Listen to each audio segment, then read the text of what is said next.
Hello, I'm Jamila Musayeva, an international social etiquette consultant, author of etiquette books and online courses. If you would like to get my books, you can do so directly on my website. They're available for international shipment. I'll link my website link here as well in the description box below. You can also join my pre-recorded online courses, The Art of Entertaining at Home, as well as Western Formal Dining Etiquette from A to Z. Both of these courses will give you a certificate of completion. What it means that they're pre-recorded is that you can watch them anytime, anywhere, at your own pace. Before I get started with today's video topic, and I'm assuming you can know what I'm talking about today, please make sure to watch this video until the very end, because at the end of this video I'll show you the outfit for today's video. I know you don't get to see a lot of it, but at the end of the video you'll see the full look. So from the table set up here, you can tell that I'm going to be talking about sushi etiquette. I personally love sushi. After Azerbaijani cuisine, I would say Japanese cuisine is my second most favorite one. I am in love with Japan. I would love to visit Japan. It's on my wish list, so to speak. So before I get to talk about sushi etiquette, I want to thank the generous host of this beautiful venue, which is Chinar Fine Dining Restaurant here in Baku, Azerbaijan. It's one of the most iconic places. It is actually located in one of the most iconic places in the city, and I grew up coming here and actually celebrated my 20th birthday here in Chinar. This place holds a lot of fond memories for me. We have celebrated a lot of different occasions, birthdays of not just myself and my family, but also of my friends and acquaintances. So this is a very personal place, and it is a timeless restaurant. So if you're ever in Baku, make sure to check it out. It has a pan-Asian cuisine. There are some really well-known chefs that are working here. So if you're ever in Baku and you're around Boulevard area, make sure to check out Chinar. Before I tell you about different types of sushi, what is sushi served with, how to properly eat sushi, I want to talk a little bit about general etiquette rules around sushi. So first things first, when you're going to a sushi restaurant, especially in a very traditional Japanese restaurant, you have to make sure that you make reservations way in advance. There are no name dropping, there is no way of getting around very high-end sushi places. You have to stand in line and you have to make reservation way in advance.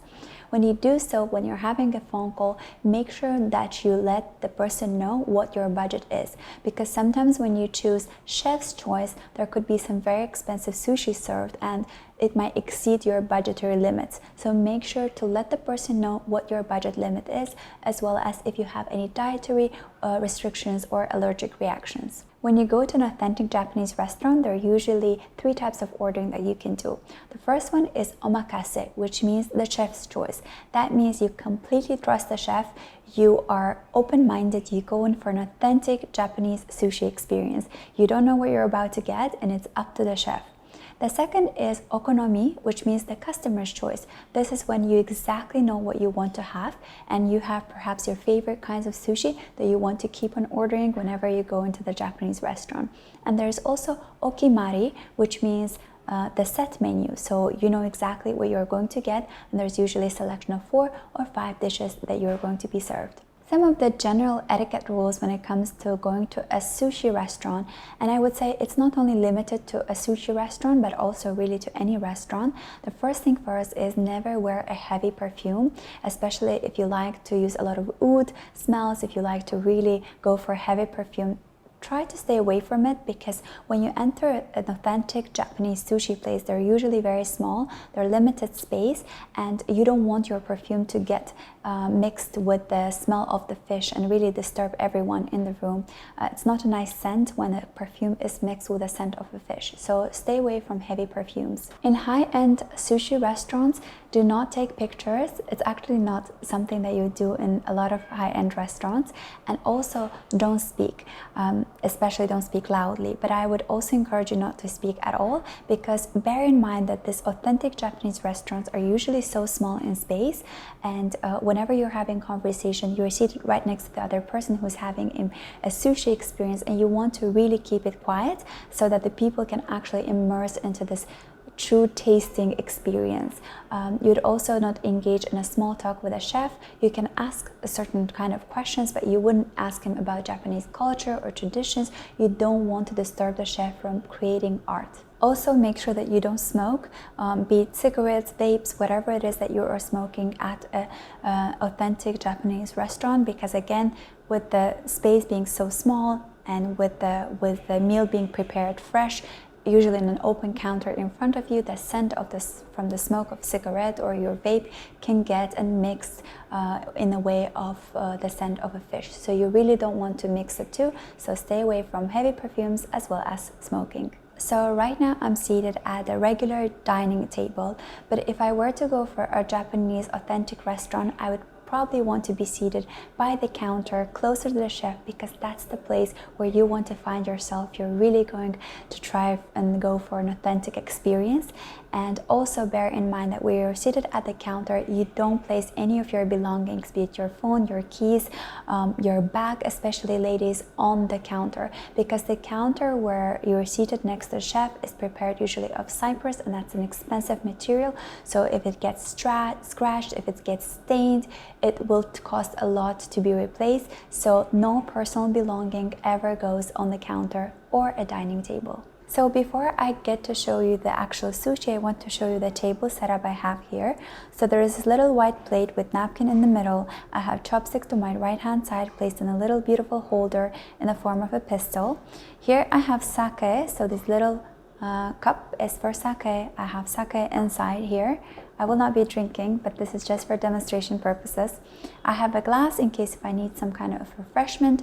Here I have soy sauce in this little holder, as well as this little plate that is for pouring soy sauce inside. I have green tea here in a little cup like this. And this is as well something that I personally like to take with my sushi, because in case if I have a scent of fish in my mouth, the hot water tea really helps to cleanse it. So this is the table setup to start enjoying my sushi. So before I get started with eating sushi, I first have to unfold the napkin and place it on my lap. I'll do so underneath the table, never on top. Here underneath the table, I will put it on my lap so it covers and protects my lap, just in case. So there are 3 types of sushi typically that you can find in Japanese restaurants. There is the maki one that has seaweed either outside, or sometimes the rice is outside and it's filled with different kinds of fillings inside. There is also sashimi, which is usually the raw fish served on its own without any rice. And there is also nigiri, which is the rice, and on top you have fresh fish. These are the 3 most commonly found ones, but there is also a very special one that I'm going to show you closer to the end of the video, so make sure to watch it until the very end to see a special kind of sushi that is served also first and foremost in Chinar fine dining restaurant. So you see here that I've been served a maki sushi roll. It usually comes in a piece of 8. It is laid out in a very beautiful serving plate and decorated with garnish. There is garnish that is specifically found when served sushi, and that is wasabi, which is the Japanese horseradish. It comes in a green color, in a puree-like texture. It has a very interesting taste of spiciness. It's not the same as Tabasco, it's not the same as cayenne pepper. It has its own spiciness to it, and if you've never tried it, I highly recommend that you take a pinch of it because it can be very strong. And always we can find pickled ginger, which is always served with sushi. It is not meant to be eaten with sushi, but rather between sushi rolls, so it can cleanse your palate and prepare you for the new taste and experience. And also we should never forget about soy sauce, which is something you'll get to see not just only when served sushi, but also a lot in Asian cuisine. And you don't need a lot of soy sauce. It has a very interesting, which Japanese called umami taste, which is a mix of different kind of flavors. People used to believe that there are only 4 different kinds of taste that we can tell through our taste buds, and that is salty, spicy, sweet, and sour. But now recently scientists have also discovered that we're able to taste this unique taste that is found in a lot of Asian cuisine, and that is umami. So soy sauce gives that umami taste. In Japan, sushi bars will often offer you a wet towel, which is also called oshibori in Japanese, and that is because in Japan, sushi can be eaten not just with chopsticks, but also with hands. So you're offered a wet towel so you can actually wipe your hands and prepare yourself for eating sushi with your hands if you wish. It's again up to you, but if you eat sushi with your hands, you can actually feel the texture a lot more. You can preserve the temperature in which it was prepared, and you will avoid damaging it with wooden sticks. So if you're ever in doubt and you don't know how to use chopsticks, you can always opt for eating with your hands, and that is also a correct way. Eat sushi as soon as you are served, and the reason it's important to eat it as you're served is because temperature, as I said, matters a lot. So by the time it cools down, the rice will not be tasting the way it should be. It's intended to taste as the chef has prepared it and warmed it in between his fingers while he's preparing it. So if you're going for a really authentic Japanese experience, as I mentioned earlier, make sure you sit at the counter, because the temperature will matter in that sense that when you're served straight from the chef to the counter, it doesn't get time to cool down, versus when that plate is actually carried out to the main dining area. So if you want to really go for a very nice authentic experience that preserves all its taste, then make sure to sit closer to the chef, and that is at the counter. Also, avoid ordering sushi all at once. You want to have a first sushi set, maki rolls, you consume it, and then you can order the next one, because if you order everything at once, the rice will dry out by the time you get to the end of the sushi order. When you eat sushi, make sure that you eat one bite-sized maki roll at once, so you don't actually cut and split it into two. Again, if you're eating a hand roll, which is a larger one, you can take one bite at a time. You will not be able to put all the hand roll into your mouth, but with makis and sashimi and nigiri, make sure that you take a whole bite all at once. Don't be shy from looking like a chipmunk, because that's all how we all look while we're eating we're going for a true sushi experience. Also, do not separate the fish from other ingredients. That's disrespectful to the work of art that the chef has created for you. If you have a variety of sushi to choose from, then you better start with the one that have lighter colored fish to the darker one, because usually that is the way that the fattiness is decided, so to speak. The darker colored sushi usually is more fatty, and so you don't want to overwhelm your palate with a fatty sushi first, because you will not be able to taste the milder taste afterwards. It's almost like you're working with wine. You will never go from the darker to the lighter one, because you won't be able to feel the milder ones. So always start from lighter, work your way towards the darker one. And if you have some kind of a sweet tasting sushi, like the one with eel or the Japanese rolled omelet, then make sure to leave them to the end, because they have slightly sweeter taste, and you would want to keep them towards the end, almost like a dessert. You don't want to overpower your taste buds with a sweet taste first, because you will not be then able to taste other flavors in the fish. As I mentioned earlier, you can eat sushi with your hands or with chopsticks, whatever you feel more comfortable with. So for maki or for nigiri, you can use chopsticks or your fingers, because they have rice, so it protects your fingers from going in immediate contact with the fish. You'll hold it by the rice. But with sashimi, which is a raw fish, you better be using chopsticks. Do not use your fingers, because you're just getting in touch with the raw fish. You don't want to have it, and then the smell on your fingers throughout the whole dining experience. Make sure that you learn how to use chopsticks in case if you love eating sashimi. Now to the main part, how do I actually eat sushi? I've heard all this information about sushi, but how do I actually eat it? So let me first show you an example of how I would eat sushi if I were to eat it maki rolls, if I were to eat them with my fingers. So I have wiped my hands with a wet towel. They are clean, I'm ready to eat. If you're eating sushi with your fingers, the way you will hold it is between your thumb as well as your middle finger. So you'll pick it up in between the two fingers like that. So next, I'm going to place it on my plate. What I can do from now on, I can dip it gently into soy sauce. You never mix your soy sauce with wasabi. This is a mistake a lot of us are doing. You don't mix the two together. You dip it into soy sauce if you want to have that umami taste. You can actually not dip it if you don't want it. You can apply a little bit of wasabi onto your sushi if you want to, but usually when the chef prepares sushi, he'll add a pinch of wasabi by himself or by herself, and then you don't need extra. But if you really like that spicy taste and you want to have a bit more, then you can apply just a pinch on your maki roll and consume it like that. Some of the American restaurants, they don't serve the traditional or the authentic wasabi. They usually do a mix of horseradish and some, I think it was like a ginger root. So they mix the two and add some coloring for the taste. Then the wasabi is not as strong. But if you go for a true Japanese restaurant, the wasabi is going to be an authentic one, and it's definitely going to be super spicy. So I'll take my maki roll. I will dip a little bit into the soy sauce, just a little bit. I don't want to soak it in the soy sauce, and I also don't shake it. I've seen a video once, it was a very funny one, how the Japanese sushi chef was saying you don't shake it. And he says some other funny things. If you want, make sure to check out that video. I will not be saying it, quoting it in this video. And then I'm going to have it at one bite. So when you are dipping your maki roll or your nigiri in the soy sauce plate, make sure that you don't let it sit in the plate, because the soy sauce gets absorbed very quickly into the rice, and you don't want the rice to get in touch with the soy sauce, because that will make the rice absorb soy sauce and fall apart, and it will be very difficult to get it from that plate. You want to dip the fish side into the soy sauce. With maki that has seaweed around it, it's easier, but sometimes with the nigiri one, it can be difficult in order to make sure that it is kept intact. Next, I'm going to show you how I would eat a maki roll if I were to use chopsticks. So here I have very beautiful set of wooden chopsticks. They're not the reusable ones. So I would be holding chopsticks in between the 3 fingers. So my index, my middle, and my thumb.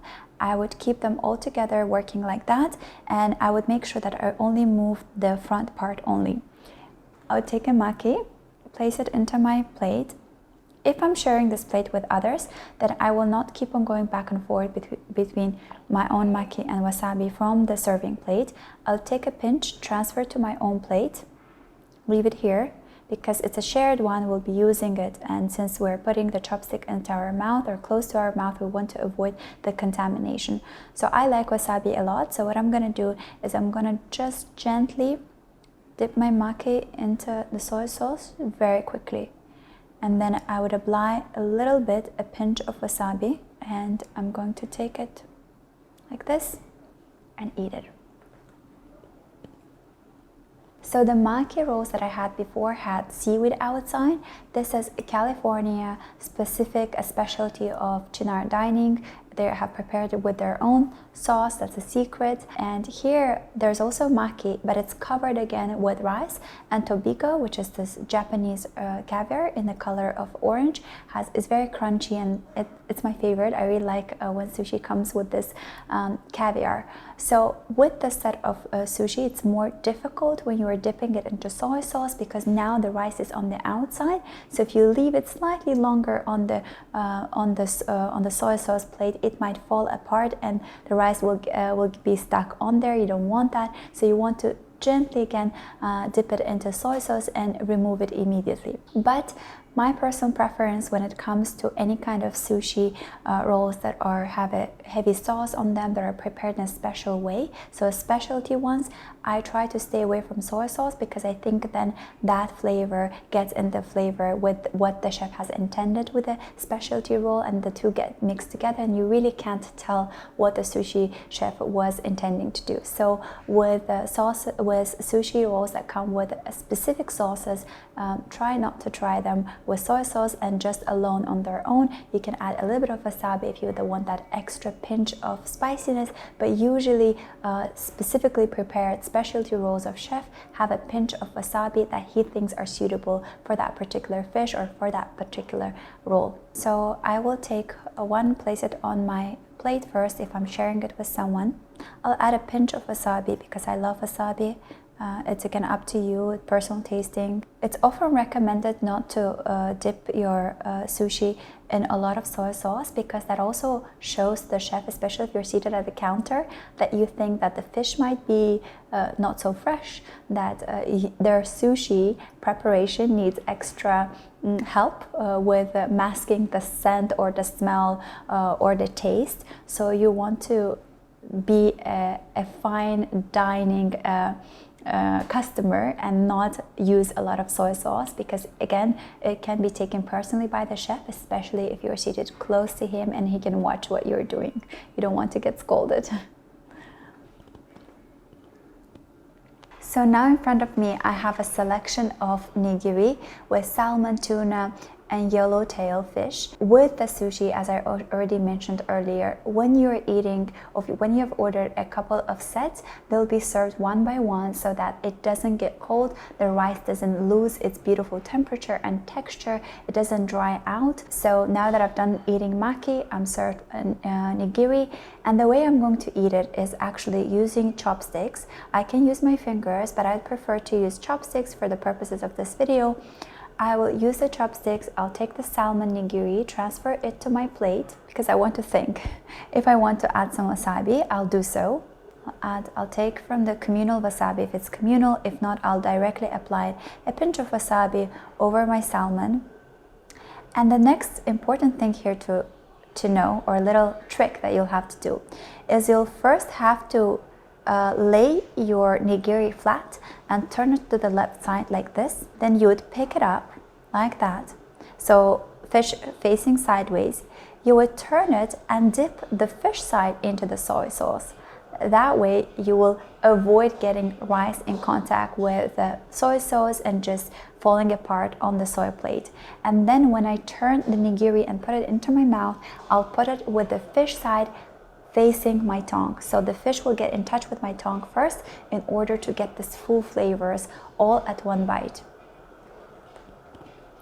So now that I'm done eating maki, nigiri, I will have a little bit of sashimi. That is raw fish. It's served under a bowl of ice to keep it cool and good for eating while it's being served at the table here. My favorite one is salmon. I like the texture of it. I like how fatty it is. So I'm going to have that. And because it's sashimi, I'll obviously eat it with chopsticks, no fingers. And before I get to eat salmon, I'm going to have a little bit of pickled ginger. I'll take it piece by piece in order to clear the palate from all the maki rolls I had before and prepare my palate for tasting the true texture of salmon sashimi. Important thing I wanted to note is with the pickled ginger, you never place it on top of sushi and eat it like that. It's not the garnish that you add on top of sushi. It's something that you eat on separate, just to cleanse the palate. So I'm going to take salmon. I'm going to add a little bit of wasabi. It's not too spicy here. I believe that the authentic one in Japan would be a lot more spicy than the one I'm having here. I'll dip it slightly into soy sauce and then eat it. So now that I'm done eating sashimi, I'm on to my last piece of sushi, and this is actually something that I told you to watch until this point of the video because it's a specialty sushi from Chinar Fine Dining Restaurant from here. Actually, it is one of the oldest forms of sushi. It's called Oshi sushi. You don't get to see it in a lot of sushi restaurants, especially lately, but it's still one of the oldest forms, and I find it personally very delicious. So the idea of Oshi sushi is that back in the days when Japanese people were looking for ways to store raw fish, they would just throw in the rice, throw in the raw fish or any kind of topping, and then seal it in a wooden box. So Oshi actually means box sushi or press sushi, and that's why it has a very interesting rectangular, very rigid form. There is no nori in here. It's just the rice, the raw fish, and then there is some fire applied on top, so aburi method, and this is what you get. It's something that I think people that love having these dense flavors, experiencing them would appreciate a lot, but it's definitely worth a try. And again, as I said, you don't find it in a lot of restaurants, but you can surely find it in Chinar here in Baku. I am going to have a try for one of them. There is no wasabi served with it, so just the soy sauce. I might use just a little bit of soy to just have that extra umami taste. Just a little bit, not too much. And I'll try to turn it over, and then I'll use this part to dip into the soy sauce so it doesn't get into the rice. I would suggest you not to dip into soy sauce at all, because by itself the taste is so dense, it's so intricate that I wouldn't overburden it with the umami taste from soy sauce. So just sample it on its own to really get the flavors, and then if you want to have the next bite with a little bit more soy sauce, you can obviously add it, but I think even without soy sauce, it's just so fine by its own. So if you're here, make sure to give it a try and let me know if you like it. So what do I drink with the sushi? That's another commonly asked question. And if you're someone who loves drinking alcoholic beverages, and if you want to go for a truly authentic Japanese experience, then sake is your best bet. But if you don't like the taste of sake and you want something else, you can always opt for a white wine.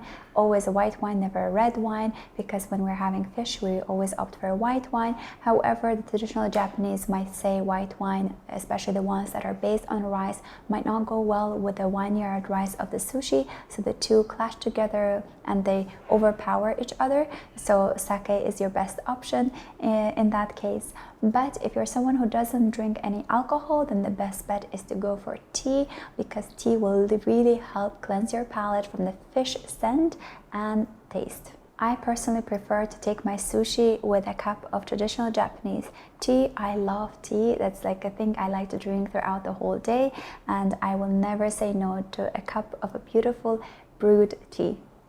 So now that we have covered everything about sushi, from the types of sushi, how to eat them, as well as what to drink with sushi, another important rule that we have to keep in mind are chopsticks and what especially we should not be doing with chopsticks. So the first and most important thing is never rub chopsticks to each other like that. I've seen a lot of people do it. It means that you don't really trust the quality of chopsticks at the restaurant that you are eating sushi, so you don't want to send that wrong signal to the staff and the chef of the restaurant, because again, I want to remind you that these restaurants are usually very small space and everyone is watching everyone, so you want to be at your very best behavior. Next thing, you have to treat your chopstick like you would a fork and knife. You don't lick wasabi from the chopsticks, you don't suck the soy sauce from your chopsticks, you would not be placing your chopsticks vertically over the bowl, because in Japanese there's this traditional funeral when chopsticks are laid out like that. You'd place them at 10 to 4 like you would fork and knife, and you would treat them exactly the same way as you would treat a fork and knife. So here at the table setting I showed you earlier in the video, I have a little pistol holder that holds my chopsticks intact and makes them elevated from the table, so it doesn't get in touch with the table, and it keeps them clean and nice and neat on the table like that. In that case, once I'm done with one set, I'll just put the chopsticks on that holder and then back in. In case if I don't have that holder, then I would place my chopsticks over my plate like that, waiting for the next meal to be served. So now that you are done with sushi tasting at a very beautiful Japanese restaurant or a sushi bar, you really want to thank the chef, and you think maybe it's a good idea to tip him. This is something that you should never do when you're at a sushi restaurant bar in Japan, because tipping is not customary in Japan. It might be taken wrong by the chef. He thinks it's his duty to prepare sushi and he don't need tipping. So this is something you will not do in Japan, but if you find yourself in a restaurant in America or Europe in a Japanese restaurant, feel free to offer a tip for the chef, because they might be getting used to that tradition in that part of the world. Also, if you want to really thank the chef and really want to show him appreciation for the work that he has done, you can send him sake as a sign of appreciation, and if he agrees to have a shot, you should take a shot with him. So if you're not drinking sake, better not to send him a sake, because you will not be able to take the shot with him. Also, as I mentioned earlier, if you're seated at the counter and you really want to get to talk to the chef, make sure that you ask him questions relevant to his work. So don't engage in just small talk. Ask him about Japanese culture, how he loves living in Japan. The questions have to be pertinent to what he's doing. He will answer with a lot of love and gratitude, but no small talk, because that distracts him from doing his work. So when you are leaving the Japanese sushi restaurant, you can give the chef a deep, respectful Japanese bow to show your gratitude for the work that he has done, for the incredibly tasteful experience that he has offered you, and that will be the end of your sushi tasting ceremony. Also, keep in mind that the sushi that you will expect to get in Japan is very different from the sushi that you might have tasted in restaurants in US or Europe, because sushi in Japan are usually very simplistic, they're very minimalistic. It's all about the genuine experience of the taste of the rice, as well as a fresh fish rather than overpowered with a lot of sauces and a lot of different ingredients inside. So your experience in Japan will be a lot more simple but a lot more dense than it would be in restaurants in US and Europe. That's because the sushi is usually geared towards or custom made towards the audience that is eating it. So you'll find it different from one continent to another. So for this video's outfit, I chose something that would look timeless and elegant, and even if I rewatch this video in a few years' time, it would still look very relevant. So I opted for a little black dress from Zara. I paired it with Chanel slingback pumps. They're super comfortable and they elevate any look. And I added a Fendi little bag that goes really well with the outfit, and it's easy to carry around, and it's small enough to be taken to any formal as well as a cocktail party. By the way, if you're still here with me up until this point of the video, if you want to learn more in depth about etiquette, you can join my Etiquette Movie Club on my Patreon page, where every month I do etiquette analysis of different movies from all different times. So far, I've done over 30 different movie analysis, and by joining my Etiquette Movie Club now, you can see all those movie analysis from an etiquette standpoint of view now in my club.